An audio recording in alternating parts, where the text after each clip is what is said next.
Olá pessoal, sejam bem-vindos ao nosso canal da Sociedade Chesterton Brasil e eu vou dar continuidade agora, nesse nosso vídeo, numa leitura que começou, ou seja, uma leitura de um capítulo do Ortodoxia, né, no caso, o Maníaco, e que, se não me engano, aqui é o segundo capítulo de Ortodoxia, certo? E aí, assim, a ideia é que a partir de agora, eu dê continuidade, especialmente entrando em algumas abordagens que o capítulo, claro, evidentemente, o capítulo, todo o livro do Ortodoxia se presta a uma leitura que é também, em algum grau, teológica ou algo do tipo, tá? Mas, especialmente agora, vou entrar justamente nessa seara. Então, continuando, aqui na nossa edição é a página 60, tá? Na nossa edição de Ortodoxia. Ora, o louco não entende justamente essas ações despreocupadas e desinteressadas. Isto porque o louco, como determinista, leva demasiado em conta a causa de tudo. Algumas coisas que Chesterton exemplifica aqui anteriormente, a pessoa sadia consegue fazer coisas sem ter um objetivo final para aquilo ali. Sei lá, tô andando pela rua, tô andando pelo lugar gramado, começo a bater com a minha bengala no chão. Ah, mas por que eu faço isso? Então, ou seja, se é uma pessoa que tem, né, esse perfil maníaco da qual o Chesterton fala, né, aquele cara, ele deve estar batendo com aquela bengala na grama para dar um sinal para conspiradores que estão aguardando ele fazer aquilo ali, certo? E aquele cara simplesmente está fazendo isso porque pode. Isso é uma coisa bem importante, tá? Fazer porque podemos fazer, né? Isso é uma característica muito humana e que inclusive é trazida em consideração quando o assunto é o porquê contamos histórias, né?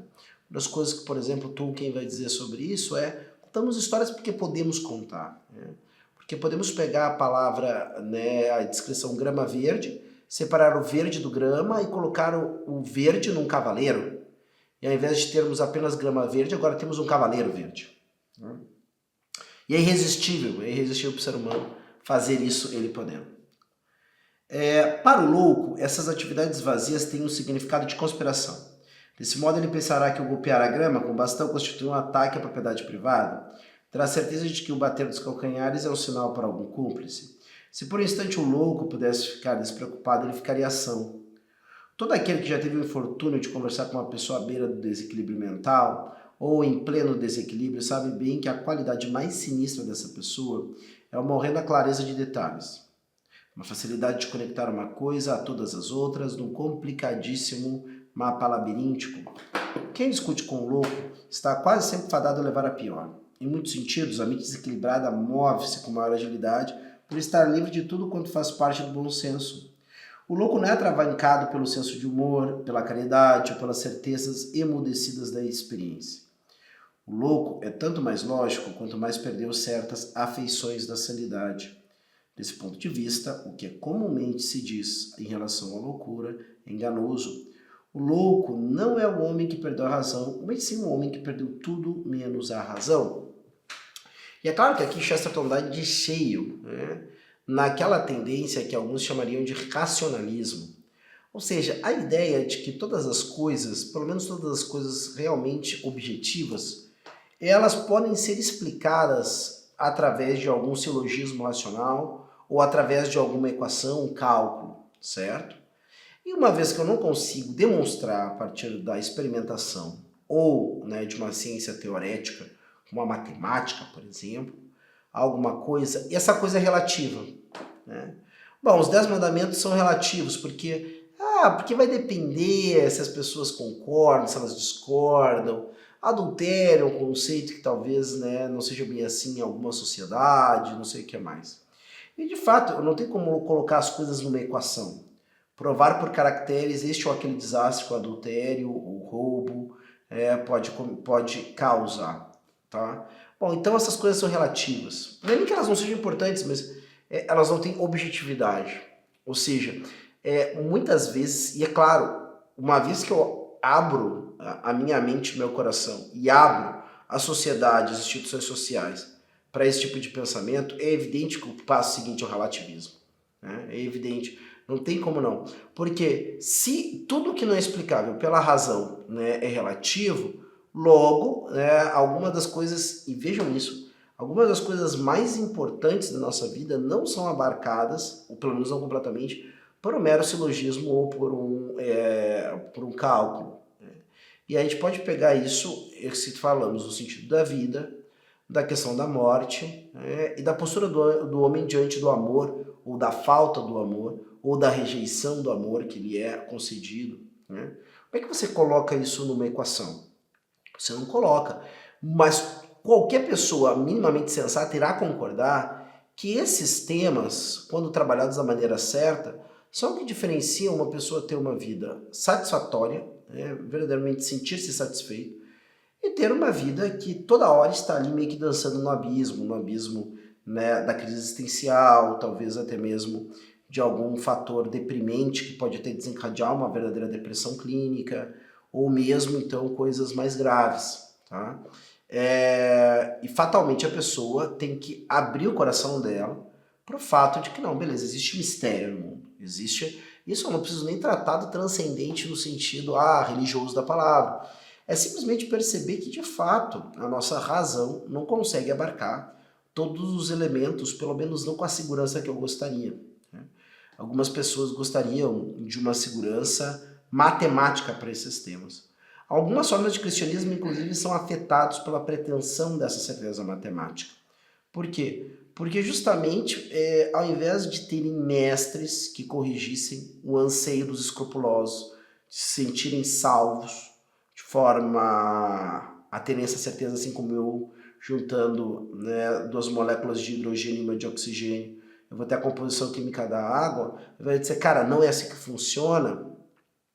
Eu tive pessoas com este problema que se arvoraram em mestres, e aí propuseram, com uma riqueza de detalhes como o Chesterton propõe, assim como a gente tem muitos tratados filosóficos e teológicos, que eu posso apresentar vários problemas com eles, mas não posso dizer que não são construtos de mentes muito capazes, mas mentes que de fato se divorciaram do bom senso em algum sentido e ficaram simplesmente com a razão super aguçada que essas pessoas tinham.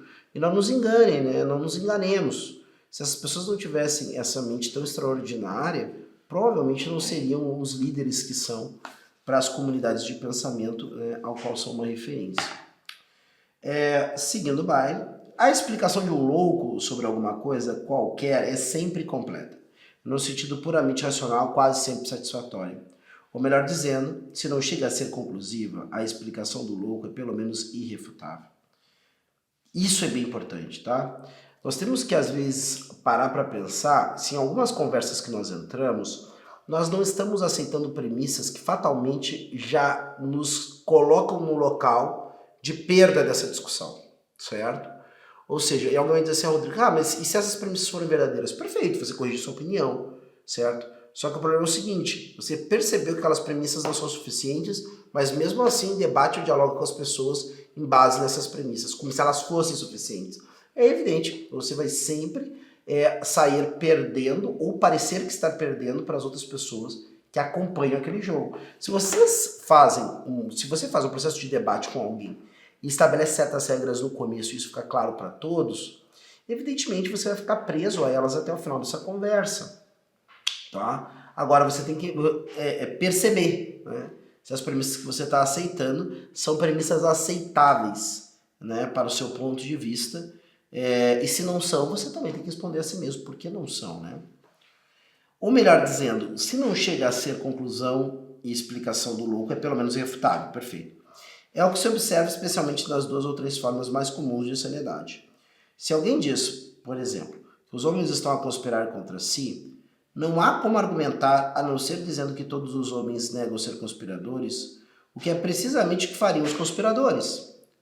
A explicação do louco está tão de acordo com os fatos quanto a sua.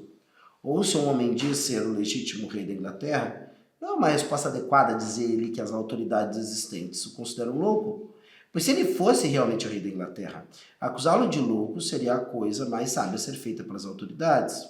Ou alguém alega ser Jesus Cristo. Não é uma resposta dizer-lhe que o mundo nega a sua divindade, pois o mundo também negou a divindade de Cristo. E aqui entra a parte, né, propriamente de deslindar. Aqui é que chega a questão de nós termos essa síntese pessoal que olha para a realidade, faz uma experiência da realidade e no mínimo coloca um sinal de alerta diante de certas ideias, tá? Essa questão da experiência, tá? Eu poderia dizer até mesmo de um faro. Eu vou dar 2 exemplos. Um bispo, já de muitos anos, comentava que tinha um empregado que, às vezes, uma ou outra questão que aparecia para ele parecia uma coisa um pouco heterodoxa. E ele compartilhava com esse empregado essa visão. E esse empregado, como ele sabia, não era um homem treinado em teologia, mas ele dizia para ele que a resposta desse empregado, volta e meia, isso não tem cheiro de coisa católica. E aquilo para ele diz assim, olha, sabe como a gente coloca às vezes, claro, ninguém está comparando aqui um empregado que é uma pessoa, certo, com toda a dignidade do mundo, tá, a isso. Mas é quase como quando a gente dá alguma coisa a alguém que tem mais olfato que nós para cheirar. Um cachorro, geralmente, né? Então a gente pega e coloca ali, o animal recua, o animal não gosta, o animal reage de uma maneira estranha. Então, às vezes, esse instinto. É evidente que esse homem, né, junto com, né, uma teologia, um treinamento teológico, ele teria ainda, além do instinto, as explicações. Ou talvez não, tá? Um outro elemento também que eu achei interessantíssimo, outro dia desses eu via, nesses podcasts da vida, o Nicoleles, esse pesquisador famoso, falando sobre um médico que era, esse médico, diz que é um dos médicos mais formidáveis que ele conheceu da vida dele, era um homem que, diante de um exame, nada parecia de clínico, né, na pessoa examinada, ele estava quase liberando, o Nicoleles, quase liberando uma pessoa, e aí então esse médico, muito mais velho, disse, olhando para o mesmo paciente, disse, não, manda ele entrar, e em seguida esse paciente veio infartar, tá? E diz, né, o entrevistado que ele não soube explicar, o médico ele não soube explicar o que ele viu, né? Mas ele viu tantas vezes sinais de infarto, certo? Ou de infarto iminente, que ele podia conhecer ali, tá? Esse é um elemento próprio, né, da experiência, da submissão humilde à experiência que o maníaco, que muitas vezes é o megalomaníaco, certo? Ele não tem. Essa questão da humildade, ela é um dos principais sinais de sanidade, né? O que é a humildade? A humildade é a aceitação da percepção razoável das coisas, né, como elas me aparecem, de maneira prudente, tá? Isso não quer dizer que a pessoa vai estar materialmente certa sempre, mas significa que, mesmo em face da dúvida dela, o erro dela vai ser o erro de uma pessoa sensata, e não de alguém que claramente está errando porque ou é soberbo, ou apressado, ou pensa as coisas de uma maneira extravagante. No entanto, esse homem está errado. Mas se tentarmos precisar da origem do erro, em termos exatos, logo descobriremos que a tarefa não é tão simples como poderíamos supor. Talvez o que de mais exato consigamos dizer seja isto, que a sua mente se move num círculo perfeito, porém estreito. O círculo pequeno é tão infinito quanto o círculo grande, mas, ainda que igualmente infinito, não é igualmente grande. Do mesmo modo, a explicação insana é tão completa quanto a explicação sã, mas é menor. Uma bala é tão redonda quanto o mundo, mas não é o mundo. Existe algo que podemos chamar de universalidade estreita e eternidade miúda e acanhada de muitas religiões modernas. Ora, falando externa e empiricamente, podemos dizer que a marca mais poderosa e inegável da loucura é esta combinação de uma completude lógica com certa contração espiritual. A teoria do louco explica um amplo número de coisas, mas não explica de forma ampla. Quero dizer que se eu ou você tivéssemos de lidar com alguma mente em vias de tornar-se mórbida, nossa maior preocupação deveria ser menos com oferecer-lhe argumentos, e mais com soprar-lhe ar fresco para convencê-la de que existe algo mais benfazejo e salutar, fora da asfixia de um só argumento. Suponhamos, por exemplo, que estivéssemos diante do primeiro caso que tomei como típico, isto é, de um sujeito que acusasse todos de estarem conspirando contra ele. Se pudéssemos fazer as mais sinceras e profundas objeções, creio que deveríamos dizer algo assim. Olha, admito que você tem lá seus argumentos e sabe todos de cor, e que muita coisa se encaixa perfeitamente no que você diz. Admito que suas palavras explicam muitas coisas, mas e quanto a tudo mais que elas não explicam? Será possível que não existam no universo outras histórias além da sua? Quer dizer que todos os homens vivem em função de você? Suponhamos que os detalhes estejam certos, que, por exemplo, aquele homem que não o viu na rua estivesse, na verdade, fingindo que talvez o policial lhe tenha perguntado seu nome apenas porque já o soubesse. Porém, imagine como você seria mais feliz se apenas soubesse que toda essa gente não lhe dá a mínima. Como sua vida não seria mais espaçosa se você pudesse ficar menor dentro dela? Se conseguisse realmente enxergar os outros homens como uma curiosidade e prazer comuns. Enxergá-los andando por aí com todo o seu egoísmo radiante e viril indiferença. Você começaria a se interessar por eles, porque veria que eles não se interessam por você.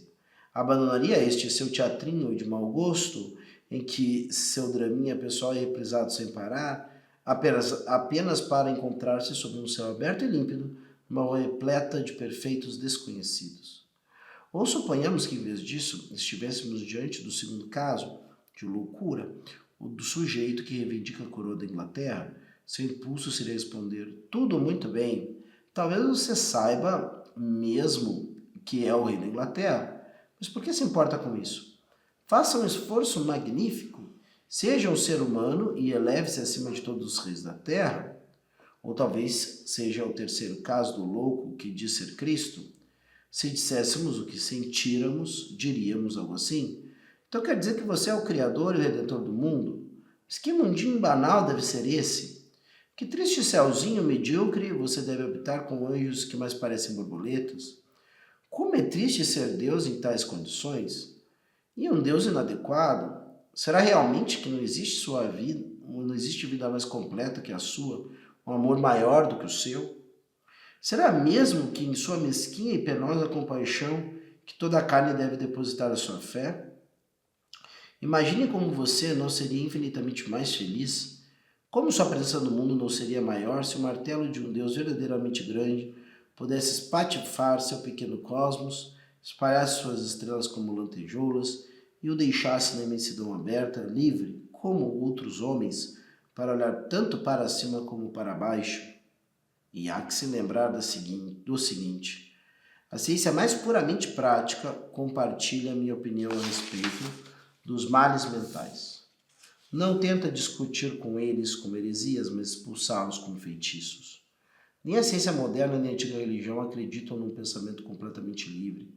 A teologia desaprova certas ideias por julgá-las blasfemas.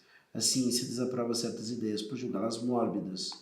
Por exemplo, algumas sociedades religiosas desencorajavam os homens a de pensarem no sexo. A nova sociedade científica tenta desencorajá-los de pensarem na morte. É um fato, sim, mas um fato mórbido. E ao lidar com aqueles cuja morbidez tem algum toque patológico, a ciência moderna se preocupa com a lógica, tanto quanto um Nervix em pleno furor rodopiante. Nesses casos, não basta que o homem infeliz deseje a verdade. Ele tem de desejar a saúde. Nada pode salvá-lo senão uma fome cega e animalesca pela normalidade. Não se pode vencer uma moléstia mental à força do pensar, pois é o próprio órgão do pensamento que adoeceu. Tornou-se ingovernável e, por assim dizer, independente. Apenas a vontade ou a fé pode salvar alguém assim. No instante que a sua razão começa a movimentar-se, cai outra vez na velha e viciosa trilha circular. Não fará mais do que dar voltas, e voltas no mesmo círculo, lógico. Do mesmo modo, como um homem num vagão de terceira classe da linha Inner Circle, dará voltas sem parar no Inner Circle, e a menos que se resolva pelo ato voluntário, vigoroso e místico de descer na estação da Rua Galba. Aqui, tudo se resume a uma decisão, a de se fechar uma porta para sempre. Todo remédio é um remédio desesperado, toda cura é milagrosa. Curar um louco não é argumentar como um filósofo, é exorcizar um demônio. E a despeito da bonança com que os médicos e psicólogos possam lidar com o assunto, sua atitude é profundamente intolerante. Tão intolerante quanto Maria a sanguinária. A bem dizer, sua atitude é esta: que o paciente tem de parar de pensar se quiser continuar a viver. Aconselhe uma amputação intelectual. Se sua cabeça o faz pecar, corte-a fora, pois é melhor não apenas entrar no reino dos céus como uma criança, mas ele entrar como um imbecil, do que ser jogado com todo o seu intelecto no inferno ou em Hammer. Bom, pessoal, Aqui, só explicando algumas coisinhas, tá? Para não ficar completamente solto. Inner Circle aqui é o círculo interno, poderíamos dizer assim. Na verdade é como se fosse uma linha circular que vai passar por alguns pontos de Londres e você pode ficar ali. Não é que você vai de um ponto a outro, né? Ela é como se fosse um círculo que vai passar por vários pontos da cidade, então você pode pular em qualquer ponto que seja interessante para você. Só que se você não pular nela, em nenhum ponto, você volta para o mesmo lugar e assim infinitamente. Ali depois, e é isso que ele fala, que é o argumento do louco, né? E ali depois vai citar Maria Sanguinária, né? O Blood Mary, que é o nome que... E aqui não é propriamente que Chesterton cumpre a ideia, né, de dar esse epiteto para a Rainha Mary, mas temos que lembrar que Chesterton sempre vai escrever no intento, sempre que é possível, é claro, de ser melhor compreendido pelas pessoas que o estão a escutar, certo? Então é isso. Aqui, todo mundo, muita gente conhece, né, a Rainha Mary por Maria Sanguinária, mas por quê? A rainha logo depois do rei Henrique, não propriamente, Eduardo VI, um pequeno reinado, depois Maria, né, filha do rei Henrique com Catarina Aragão. E aí a propagandística protestante acabou a apresentando assim, porque ela acabou não só perseguindo vários protestantes da Inglaterra, como também condenou à morte alguns tantos na fogueira. Mas é claro que nós podemos pensar com toda tranquilidade que Henrique VIII, né, e Elizabeth I foram tão ou mais sanguinários do que ela. Certo? Só que um foi o rei, né, do cisma e a outra foi a que consolidou o protestantismo na Inglaterra. Então é claro que os propagandistas que botaram o nome de Maria Sanguinária, né, na rainha não vão querer dar o mesmo epiteto para os campeões do protestantismo. Tá? Pois bem, o que é aqui o grande argumento do Chesterton, resumindo uma história longa, tá?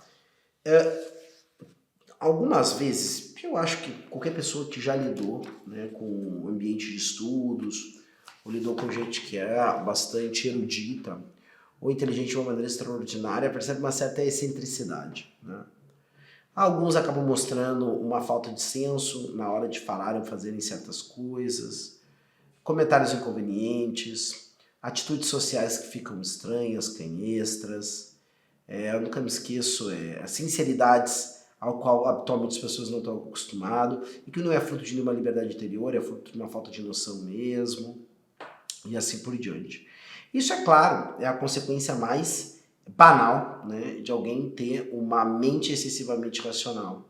Ou então de ter uma mente potente o suficiente ao qual ele possa se entreter com esse mundo interior o suficiente para ignorar todo o resto em volta.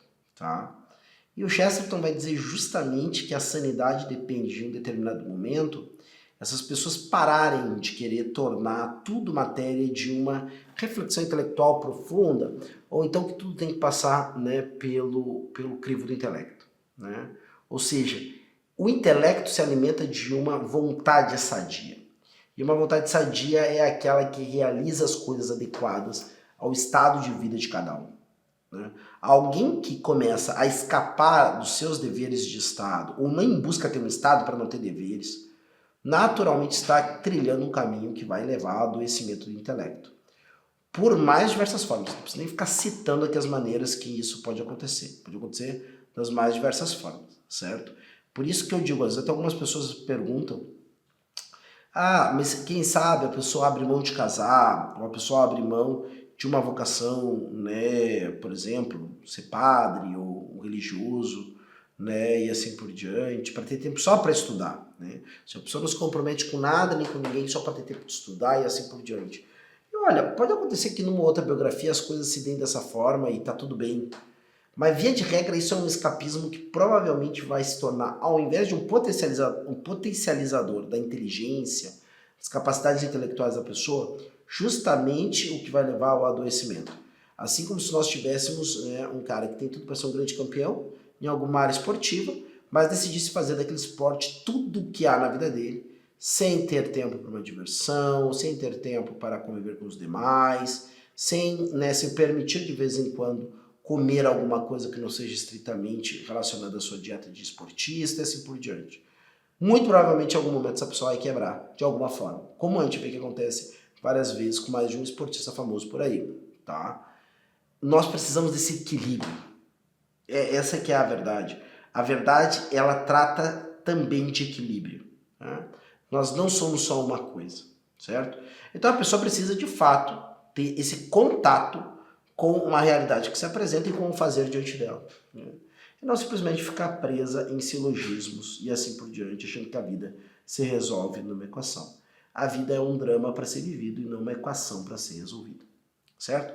Nós continuamos essa leitura em outro momento, tem mais pano para manga aqui nesse capítulo, e até a próxima. Tchau, tchau.